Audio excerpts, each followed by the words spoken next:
Question says if one wants to remove all the mass of the earth to infinity in order to break it up completely, the amount of energy that needs to be supplied is,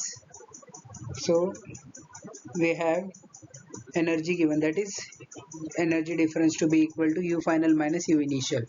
Finally, all of the earth is moved to infinity, and initially all of the earth is present at the position. Now what the question is saying is, we take one particle, we move it to infinity, then we take another particle, we move it to infinity. Now in this, the energy loss will be equal to U final minus U initial, that is when the earth is at infinity, its energy will be equal to obviously 0. And initially we have the energy of earth that is equal to the one of the solid sphere,